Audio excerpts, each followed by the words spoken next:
JAC ఆధ్వర్యంలో ఈ నెల 22న నిర్వహించనున్న నిరుద్యోగ ర్యాలీని విరమించుకోవాలని సూచించారు ఎంపీ వినోద్ కుమార్.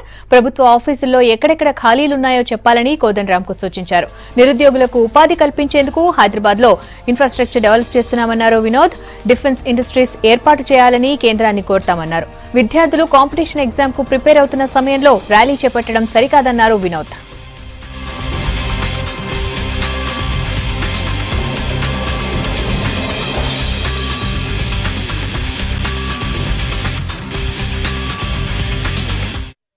ప్రొఫెసర్ కోదండరాం గారి నాయకత్వాన మరి చెలో నిరుద్యోగ యువకులని 22వ తారీఖు నాడు మీటింగ్ పెట్టి కోరుతున్నాను. కోదండరాం గారు విరమించండి. ఎందుకంటే అందరు పరీక్షలు రాయాలి. పిల్లలు మీకేమైనా సూచనలు ఉంటే చెప్పండి. ఉద్యోగాలు రావాలంటే ఏం చేయాలో చెప్పండి. మేము స్వీకరించడానికి సిద్ధం. ప్రభుత్వంలో ఉన్నాం. ముఖ్యమంత్రి గారి దృష్టికి తీసుకొస్తాం. మీకేమైనా ఆలోచన ఉంటే చెప్పండి. ఎట్లా ఉద్యోగాలు క్రియేట్ చేయగలుగుతాం. ప్రభుత్వ పరంగా ఉన్న ఉద్యోగాలకి అన్నిటి కూడా నోటిఫికేషన్లు జారీ చేస్తాం. గురుకుల విద్యాలయాలు నిన్న నోటిఫికేషన్ ఇచ్చినాం. 60% ఫస్ట్ క్లాస్ ఉంటే అరే పాపం పల్లెటూరు రోజులు చదువుకున్న వాళ్ళకి ఇబ్బంది ఉంటే దాన్ని తగ్గించినాం. 50% చేస్తాం.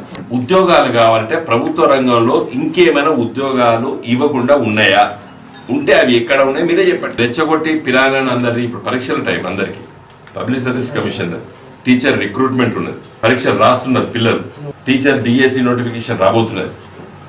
ఉన్న ఉద్యోగాలన్నీ కూడా ప్రభుత్వ దృష్టికి వచ్చిన అన్ని కూడా రాష్ట్ర ప్రభుత్వం ముఖ్యమంత్రి గారు నోటిఫికేషన్లు జారీ చేస్తున్నారు. పిహెచ్సికి తప్పనిసరిగా 3 డాక్టర్లు ఉంటే మంచిదని అర్థం చేసుకున్నాం.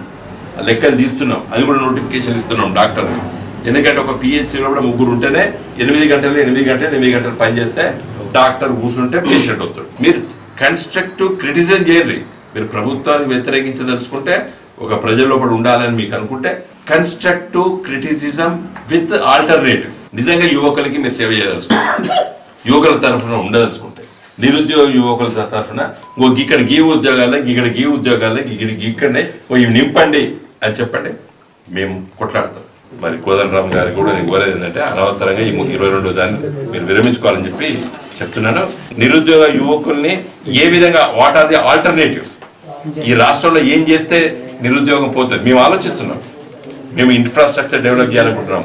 ఇండస్ట్రీస్ పట్టుకురావాలనుకుంటున్నాం. కేంద్ర ప్రభుత్వాన్ని కొట్లాడుతున్నాం. హైదరాబాద్ లో డిఫెన్స్ ఇండస్ట్రీస్ రావాలని చెప్పి మా ఎజెండా ఉన్నది. ఇప్పుడు వచ్చే పార్లమెంట్ లో పెద్ద ఎత్తున లేపుతున్నాం దాన్ని.